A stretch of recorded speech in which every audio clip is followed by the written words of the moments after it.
Bienvenidos una vez más a Un Día con Ángel aquí en Excelsior TV. Pues como diría el clásico, decíamos ayer.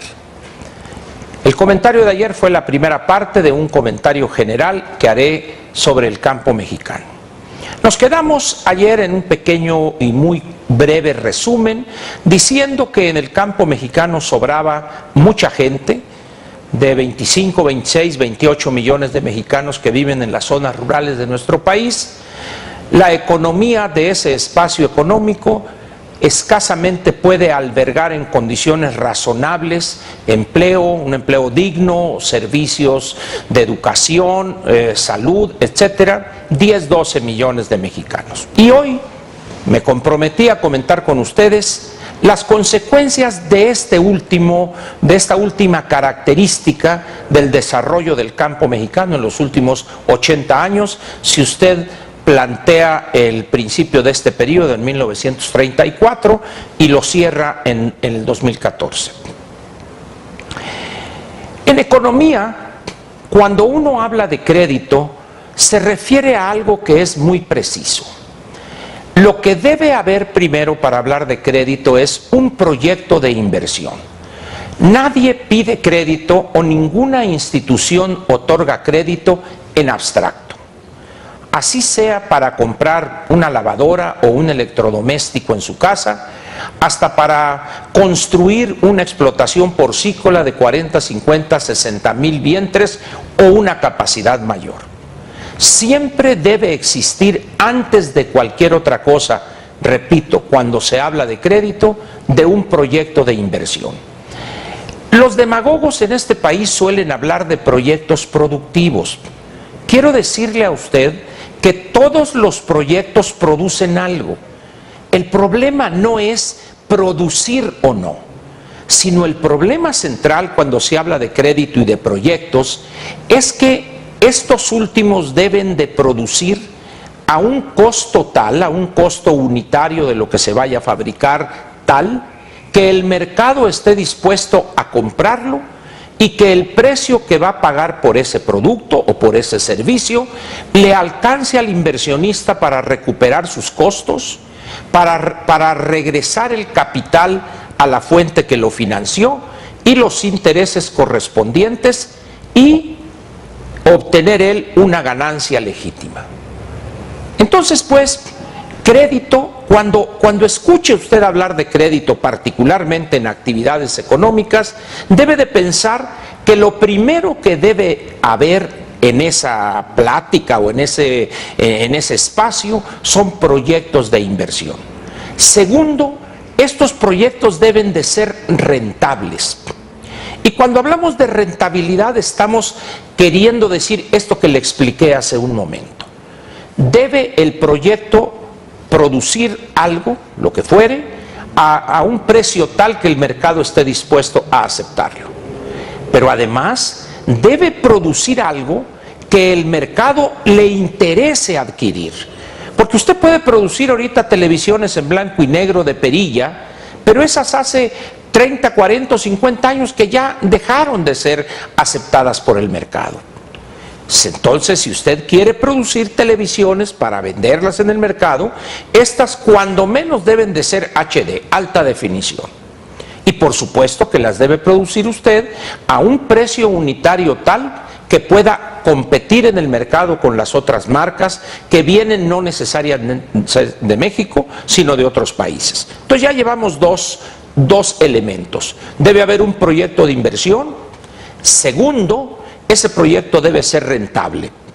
Y que sea rentable significa que podrá vender su producto a un precio tal que el mercado lo acepte y que le permita recuperar la inversión, el crédito y pagar el capital y los intereses y obtener una utilidad razonable. Para esto último hay un indicador que las personas que se dedican profesionalmente a analizar proyectos de inversión conocen perfectamente. Este indicador se llama tasa interna de retorno. Este indicador o este índice lo que mide es la rentabilidad del proyecto.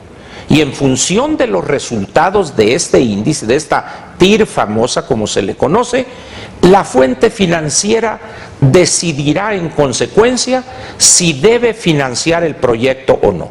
Por supuesto que estamos hablando de que deberá haber un soporte de un estudio de mercado, así sea no elaborado en extremo, así muy complicado, pero debe garantizarse al menos que el mercado está interesado en adquirir lo que usted va a producir.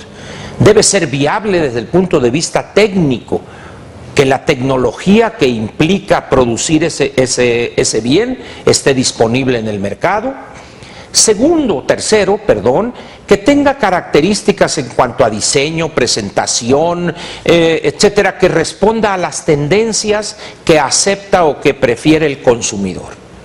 Como ve entonces usted, hablar de crédito no es hablar, como diría el clásico, enchílame otra gorda. Es un tema serio.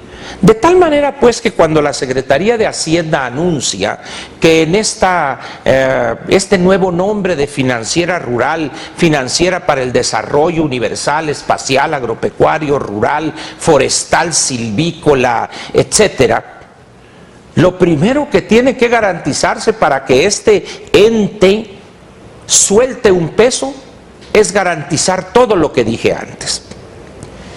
Pero como usted bien conoce, en este país pocas veces es posible encontrar satisfechos estos requisitos. Y de la noche a la mañana, no porque se le haya cambiado a Financiera Rural el nombre a este kilométrico nombre que es el nuevo, automáticamente los agentes económicos o los productores en el campo ya le van a presentar a la institución financiera, sea cual fuere, no le van a presentar unas proyecciones financieras, su flujo de efectivo, estado de resultados y el cálculo de la tasa interna de retorno. No. Y luego el otro problema es que estas personas que están acostumbradas a este crédito que no es crédito, nada aportan. De tal manera que los riesgos los corre la banca de desarrollo, que al final de cuentas somos usted y yo que lo sufragamos con impuestos, y por esa razón a nadie le interesa regresar ese crédito o ese dinero que recibió. Por eso en este país desde los años 30, con la creación del Bandidal, el Banco Nacional de Crédito Ejidal, y luego el Banco Agropecuario, en los años 50 al principio, quizá la única institución que ha visto el problema del campo y el financiamiento de manera seria, que es el FIRA, un conjunto de fideicomisos de Banco de México que hicieron en su momento del cálculo de la tasa de retorno de los proyectos el elemento fundamental para otorgar un financiamiento o no. A la par que estaba el FIRA, estaba el Banco Rural, el sistema de Banco Rural, soltando dinero en proyectos políticos más que proyectos rentables. Le hago toda esta explicación, que ya parece clase de Finanzas 1, para que acepte usted lo que le voy a decir. Esta institución, esta financiera de nombre kilométrico, no el FOSIR, porque esa es una entidad, es una cosita ahí que, o sea, el papel del FOSIR es prácticamente irrelevante en lo que se refiere al crédito al campo. Para que esta institución realmente lleve crédito a las actividades rurales, agropecuarias, forestales, piscícolas, agroindustriales, hortícolas, frutícolas, etcétera, etcétera, tendría que hacerlo con, pues yo no sé si con agricultores canadienses, chilenos, norteamericanos, porque con esos que piensan llevar para hacer del campo un espacio de progreso, de modernidad, de eficiencia, esos no existen ahorita en México, porque el gobierno corrompió ese espacio económico, soltando dinero sin ton ni son. Son, pero históricos, los dispendios que ha realizado el Estado mexicano. Por esa razón, debemos pensar primero, para que una institución de banca de desarrollo o banca comercial, suelte un peso donde de alguna manera interviene el Estado mexicano, sea en forma de una garantía, por ejemplo, cuando el productor tiene un buen proyecto, pero no reúne los requisitos en cuanto a garantía se refiere, en esos casos se justifica una garantía por parte de uno de los fondos de FIRA para que se dé un crédito a ese proyecto, a ese solicitante, porque merece la confianza no solo por sus antecedentes personales en lo moral, en lo que se refiere a moral crediticia, sino porque el proyecto de inversión es un proyecto rentable. Pero no tenemos muchos de esos productores, tenemos millones de campesinos depauperados en la miseria, que escasamente tienen un pedacito, una zapeta, un pedacito de media hectárea, 1 hectárea, 2 hectáreas, en una ladera con una pendiente altísima que erosiona cuando llega la lluvia, con rendimientos de maíz criollo, especies nativas de 600, 700 kilos por hectárea, donde no es posible llevar tecnología. Hablan ahora de que van a llevar fertilizantes sólidos más baratos. ¿Tendrán idea de lo que están diciendo? ¿Tendrán idea de las características de los predios, del predio promedio que tiene el productor agrícola en este país? La verdad es que esto es un torrente de demagogia que lo único que va a generar, acuérdese usted de mí, dentro de 3, 4, 5 años, cuando esta institución de nombre kilométrico deba rendirnos cuentas a usted y a mí, va a ver usted los resultados y se va a dar cuenta que lo que estamos hoy comentando va a ser la pura verdad. Aquí sí, como diría el doctor Cedillo, va a ser la neta del planeta.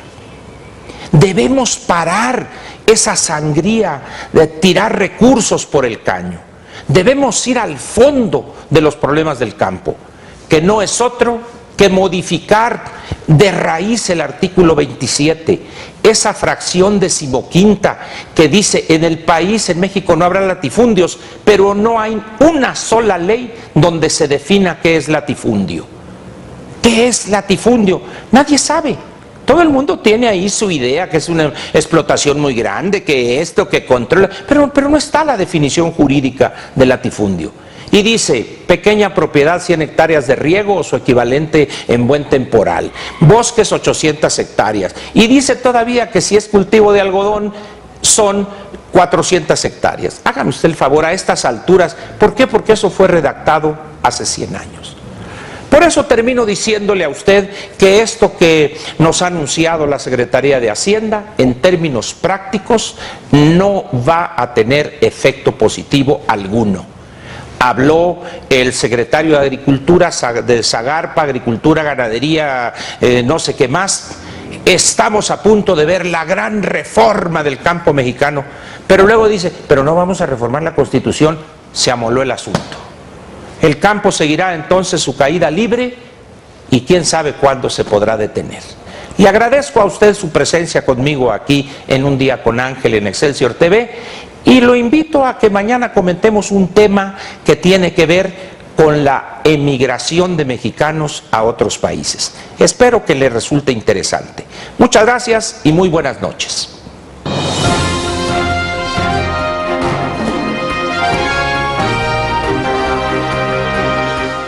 Te invitamos a seguir cuestionando la información con los siguientes videos.